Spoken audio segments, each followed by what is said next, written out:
अस्सलाम वालेकुम नाजरीन, इस एपिसोड के आगाज में हम देखेंगे कि बहरी जहाज में शहनशाह सलाहुद्दीन अय्यूबी को पुकारता है तो सलाहुद्दीन अय्यूबी उसे हौसला देते हुए कहते हैं, हमें कुछ नहीं होगा शहनशाह, ताकत और हिम्मत से काम लो, हम बच जाएंगे भाई। जबकि एक एक करके उनके तमाम सिपाही शहीद हो रहे होते हैं। जबकि दूसरी जानब कमांडर गैब्रियल से कहता है कि हम एक शानदार धमाका करने के लिए तैयार हैं जनाब। इस पर गैब्रियल उसे हमला कर देने का हुक्म जारी कर देता है। जबकि साहल पर मौजूद सलाहुद्दीन अय्यूबी के साथी सलेबियों को मुसलसल जहन्नम वासिल कर रहे होते हैं। लड़ते लड़ते जब वो सलाहुद्दीन को समुद्र में मुश्किल हालत में देखते हैं तो उनके हथियार दुगनी रफ्तार और ताकत से चलने लग जाते हैं और वो मजीद ताकत के साथ सलेबियों का मुकाबला करते हुए उन्हें जहन्नम वासिल करना शुरू कर देते हैं। ये सारा मंजर देखने के बाद सुरैया खातून भी बहुत ज्यादा परेशान हो रही होती है। जबकि उधर तुरान शाह की कश्ती में भी उसके सिपाही मुसलसल शहीद हो रहे होते हैं। ये देख कर तुरान शाह कहता है कि अगर हम मजीद ठहरे तो हम उनका शिकार बन सकते हैं। हर किसी को यहाँ से निकालो, जल्दी करो साथियों, कूद जाओ, जल्दी करो।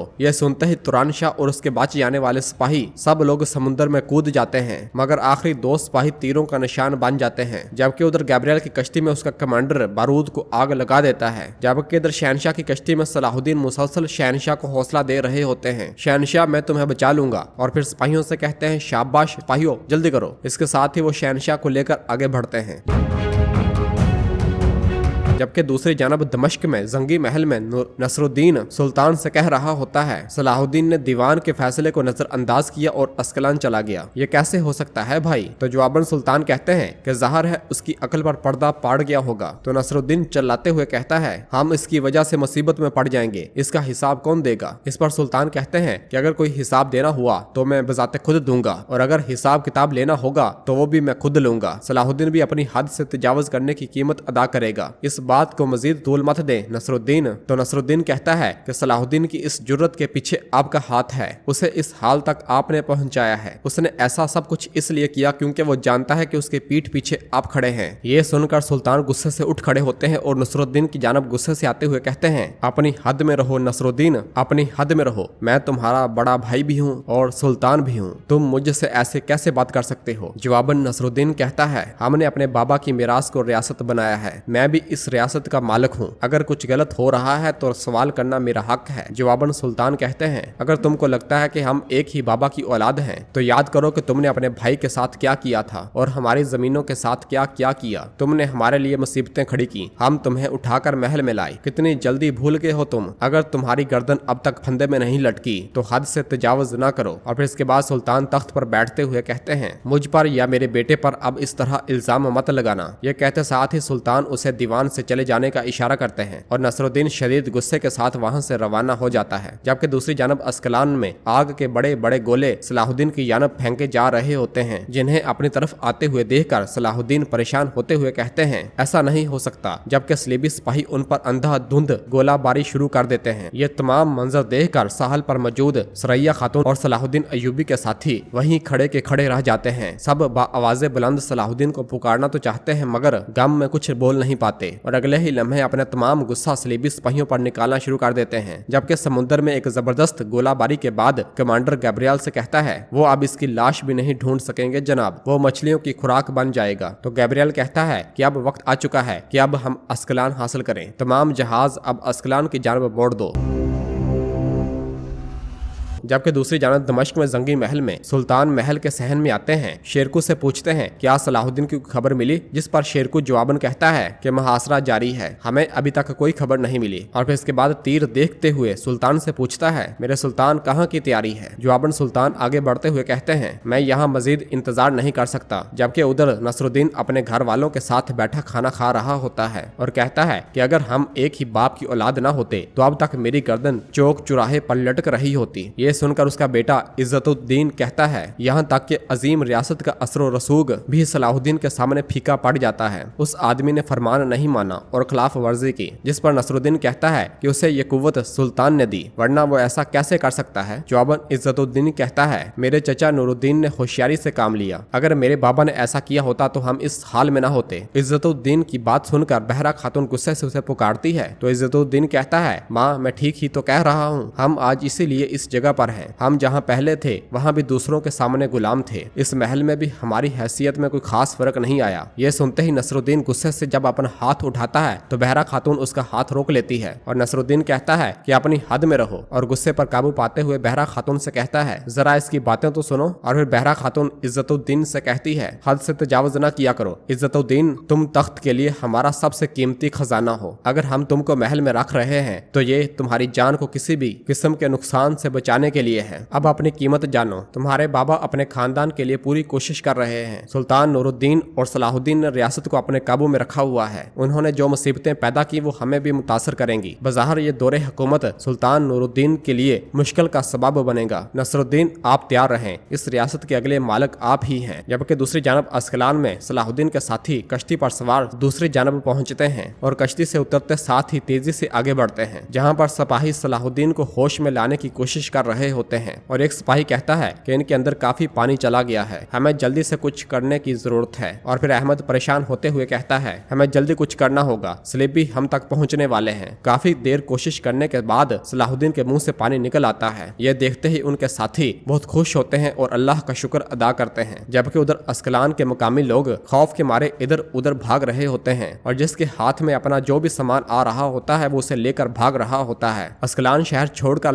भागते हुए लोगों को देखकर सरैया खातून गुस्से से कहती है रुको, तुम सब कहां जा रहे हो? तो जवाबन एक शख्स कहता है कि उन्होंने तमाम इख्तियारात संभाल लिए हैं, कत्ले आम शुरू कर दिया गया है, सब भाग कर अपनी जान बचा रहे हैं। ये देखते ही जैसे ही वो पलटती हैं तो उनके सामने उनके जख्मी बाबा को लाया जा रहा होता है और वो बाबा बाबा पुकारते हुए उनकी जानब भाग पड़ती हैं। अमीर मंसूर जख्मों से चूर स्ट्रेचर पर पड़े होते हैं, जबकि बाहर सलाहुद्दीन होश में आते ही शहनशाह शहनशाह पुकारते हैं और फिर सिपाहियों से पूछते हैं कि शहनशाह कहाँ है? जवाबन अहमद कहता है कि तुरान शाह उन्हें दूसरे किनारे ले गया है। मलिक हजरत हमें जल्दी निकलना होगा, वो किसी भी वक्त पहुंच सकते हैं। ये सुनते ही सलाहुद्दीन खड़े होते हुए पूछते हैं कि अस्कलान के बारे में क्या खबर है? इस पर तमाम सिपाही नजरें झुका लेते हैं। तो सलाहुद्दीन अयूबी बहुत अफसुर्दा होते हुए अस्कलान शहर की जानब देखते हैं। इधर शहर के तमाम लोग शहर छोड़कर भाग रहे होते हैं और सरैया खातून अपने जख्मी बाबा के पास मौजूद होती है और रोते हुए कहती है बाबा ये क्या हो गया? अपनी आंखें खोलें बाबा। तो सिपाही कहता है कि इनका जख्म गहरा है, उन्होंने हमारे बहुत से लोगों की जानें ली। इस पर अस्मा खातून कहती है अब हम उनको तलवारों से मारेंगे, जो मर गए वो मर गए, लेकिन जो जिंदा है वो आखिरी दम तक लड़ेंगे। ये कहते साथ ही वो आगे बढ़ने लगती हैं। तो सरैया खातून उन्हें रोकते हुए कहती है अभी रुक जाएं, हम पीछे हटेंगे। तो अस्मा खातून कहती है कि मैं इस शर्मिंदगी के साथ जिंदा नहीं रह सकती, मैं हमला करके मरना पसंद करूंगी। इस पर सरैया खातून कहती है कि हमारी जिंदगी सिर्फ यहीं खत्म नहीं होगी, मेरे बाबा शदीद जख्मी हैं, अगर हम अभी पीछे न हटे तो बहुत से लोग जान से हाथ धो बैठेंगे, वक्त आने पर हम अपना वतन वापस लेंगे। और फिर इसके बाद जैसे ही वो सब आगे बढ़ने लगते हैं तो सरैया खातून अली को याद करते हुए एकदम रुक जाती है, जबकि गैब्रियल बलाई मंजिल से अपने साथियों के हमरा बाहर आता है और उन्होंने अली को यरगमाल बनाया होता है। यह देखकर सब लोग निहायत परेशान हो जाते हैं। सरैया खातून कभी अपने बाबा की जानब देख रही होती है तो कभी अपने भाई की जानब।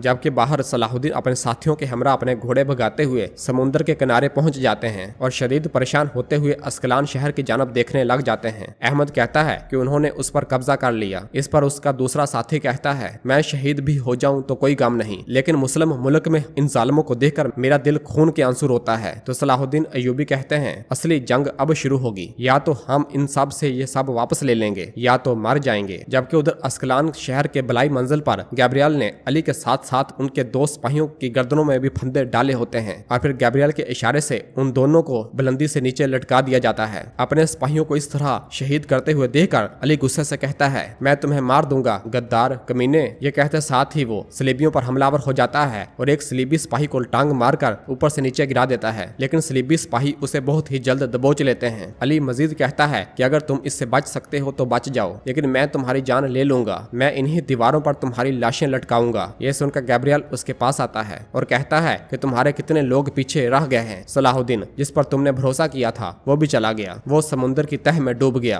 अब तुम्हें उस पर भरोसा करने की सजा दी जाएगी। जवाबन अली कहता है कि हमें किसी की जरूरत नहीं है, हम तुम्हारे लिए काफी हैं। इस पर गैब्रियल कहता है हमें अभी भी तुम्हारे साथ काम है और अपने सिपाहियों से कहता है कि सिपाहियों इसे ले जाओ, इसे अच्छी तरह से रोलाना। यह सुनते साथ ही सलीबी सिपाही अली को पकड़ कर वहां से ले जाते हैं और फिर इसके बाद गैब्रियल पूछता है क्या सलाहुद्दीन मर गया है? जवाबन कमांडर कमांडर कहता है कि अभी तक हम नहीं जानते, लेकिन हमने सिपाहियों को हर तरफ भेज दिया है, फिक्र न करें, हम उसकी लाश को जल्द ही ढूंढ लेंगे। जिस पर गैब्रियल कहता है अगर वो मर गया तो ये मेरी अस्कलान को फतह करने की निशानी होगी, लेकिन अगर वो जिंदा है तो अस्कलान को खो देना उसे मरने से भी ज्यादा बदतर कर देगा। असल क़यामत तो अब शुरू हो रही है। और फिर दूसरी जानब सलाहुद्दीन अपने साथियों के हमरा अपने घोड़े भगाते हुए उस जगह पर पहुंचते हैं जहां पर अस्कलान के लोगों ने पड़ाव डाला होता है। सरैया खातून भी लोगों के साथ वहां पर मौजूद होती है। घोड़ों से नीचे उतरने के बाद सलाहुद्दीन जैसे ही लोगों की जानब बढ़ने लगते हैं तो सरैया खातून गुस्से से कहती है अच्छी तरह देखो, ये सब तुम्हारी गलती है। मेरे बाबा बिस्तरे मर्ग पर हैं, मेरा भाई कैद हो गया, हमारे लोग परेशान हैं। जिस अस्कलान को आप बचाने आए देखा है ना,